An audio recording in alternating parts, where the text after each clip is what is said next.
So this video is about the number one investment that B2B sales leaders ignore and how it's stopping them from winning the game. If you're maxing out your 401k, have a ton of company stock, and your brokerage account is growing, it looks like you're making all the right investments, all the right moves from the outside. But what if I told you the single most important investment you could make is not on your balance sheet at all? And that 9 out of 10 sales leaders I talk to are completely ignoring it, even though it has a higher ROI than any stock, bond, or real estate deal that you'll ever find. So many of them are so focused on building their company's success that they're neglecting to build their own. This video is where I'll reveal the number one investment game that many sales leaders ignore and show you why the cost of neglecting it could be far greater than any market downturn. Let's get into it. Now, before I reveal the investment that everyone overlooks, the first thing I need to talk about is why almost no one sees it in the first place. And that's the illusion of golden handcuffs. In sales, you get rewarded for investing everything into your company, your quota, your team. Your entire compensation structure is designed to make you believe that your success is the company's success, and vice versa. And so you pour all your energy into that. You work the long hours. You take the stressful calls. You live and die by the quarterly number. It's extremely easy to mistake this career success for life success because the paychecks are great and everyone tells you you're crushing it. And objectively, you are. But the entire time, you're investing in the vehicle, which is your job, while completely ignoring the driver, which is you. And eventually that driver gets burned out, runs out of gas, and the whole thing comes to a grinding halt. Let's talk about the symptoms of ignoring the driver.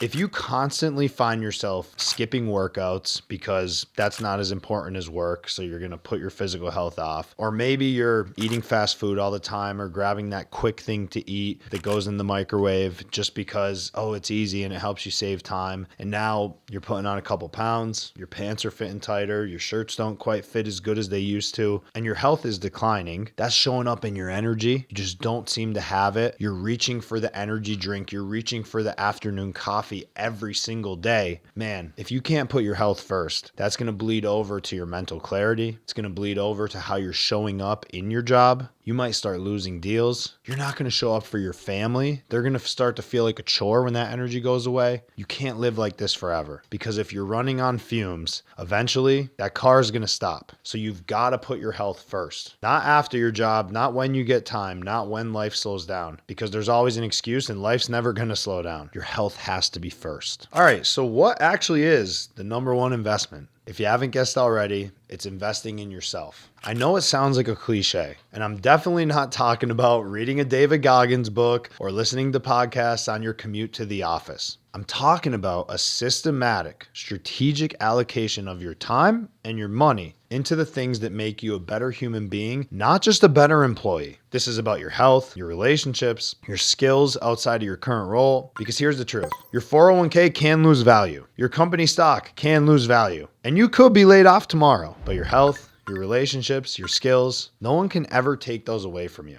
That's the only portfolio that is truly diversified and completely within your control. And the cost of ignoring this portfolio is far higher than any financial loss. We're going to hit 3 areas that I personally prioritize over everything in my life. And I want you to do that too, because I want what's best for you and I want you to live an amazing life. Number 1, physical health.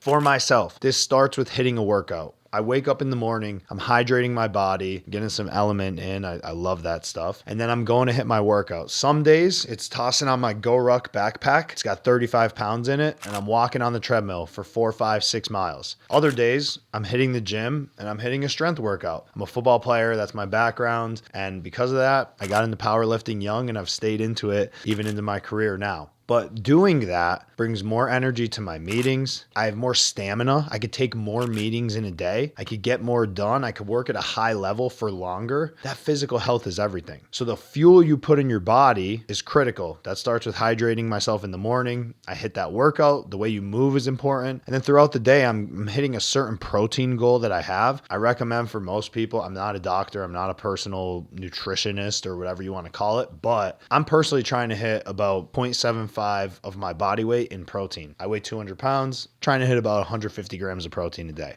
And for God's sake, drink your water. please. Next, we got key relationships. Above all, this is going to be my relationship with my spouse. If that crumbles, nothing else really matters because my life is going to fall apart besides that. My business is important. My clients are important. Work is important. But man, she's my number one client at the end of the day. So we have date night. We make sure we travel every couple weeks. Maybe not every couple weeks, but one of the things in our relationship that works well, about every 6 to 8 weeks, we do a trip. And we're not like going for 2 weeks or anything, but maybe it's a weekend trip. Maybe it's 3, 4, 5 nights. Nothing insane, but enough that it gets us out of the monotony of our day to day. And it's intimate time that we just have with each other. That relationship is super critical. Additionally speaking, you got to have friends, man. So I got friends in business. I have friends outside of business. I have hobbies. These things are important because if my brain is only going towards business all the time, I mean, I love my business and I love the work I do with clients, but I think I drive myself crazy. So spending time with my friends, being able to unplug, whether it's as simple as just watching a game, or maybe we're getting together for dinner. These are critical for the relationships that I have because no one wants to go at it alone. And, they say at the top it gets lonely, but what amount of success is worth it if you can't share that with other people? Lastly, the third area, this is new skills and experiences. So I invest in coaches that I want to learn from, people who have built careers and built businesses that are where I want to get to. I pay them money for their time, for the access to them, for the experiences that they can help provide me and elevate me to. I'm getting to pick their brain in a productive way because I'm paying them and they have an incentive to actually help me grow. I'm able to learn from their mistakes so I don't have to make them myself, and then I could apply that to my life. There is no shortcut to success, but if there was one, it would be paying people to learn from their mistakes and be coached by them. That's my personal opinion, and I've seen it in my life big time. All right, quick pause. If this is resonating with you and you're starting to realize that your financial plan is completely disconnected from the life you want to live, then I want to invite you to have a conversation with me. We specialize in helping sales leaders build what we call a life-centered financial plan, where your money is a tool to support your health, your relationships, and your freedom, not just a number in an account. If you're curious about what that looks like, there's a link in the description. Book a call with me and we'll see if it's a good fit. No pressure, just a chance to see if we could help. But all right, let's get back to the video. So why don't more sales leaders do this? It's sad. But most of the time it's because they can't immediately quantify the ROI. You can't plug a better relationship with my wife into a spreadsheet and see the 10-year projected return. So you default to what you can measure, your quota, your commission checks, maybe even your 401k balance. But the real cost of not investing in yourself is insidious, and it doesn't show up overnight. It shows up 10 years from now when you're burned out, your marriage is on the rocks, and you realize you have no identity outside your job. You have a great net worth, but a very poor life. And the irony is that investing in yourself actually has the highest financial ROI in the long run because a healthier, happier, more skilled you is a higher performing you. Let's really think about this. What is the cost of getting divorced from a horrible marriage? Besides the financial cost, because everyone makes the joke, oh, a wedding is expensive, but divorce is more expensive. I give away half of everything I've accumulated.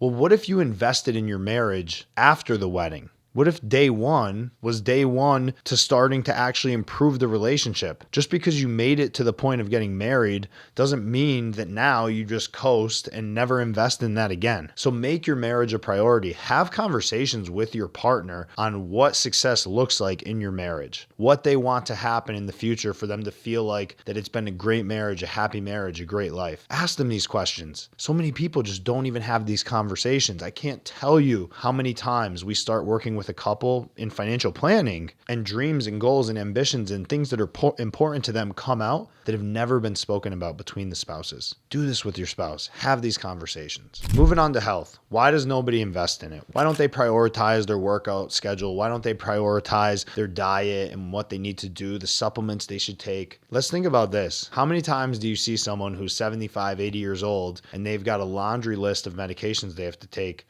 They don't miss those because now you're at the point that your back's against a wall. If you don't do what the doctor says, you could pass away. When you are younger, in your 30s and your 40s, heck, even in your 50s, you don't necessarily need to do anything with your health. You have time. You could catch up to it later. So you don't invest in it. But if you get proactive with it, you'll be in such a better situation later and you'll live longer with more energy. So don't fall victim to that reason why so many people don't do it. Lastly, we get to hiring coaches, mentors, working with professionals. Why don't people do this? because all they do is focus on the cost. They don't focus on the value that they could get out of the relationship. So if you make one mindset shift from this video, start seeing value, not just cost, and you'll be amazed what could come out of it. Now look, I'm not telling you to stop investing in your 401k or to ignore your financial future. But what I am telling you is that your financial plan should be a smaller component of your bigger life plan. Your money should serve you, not the other way around. So if you're a sales leader who's been pouring everything you have into your company's success, I want to challenge you to start investing in your own. Start by picking one area: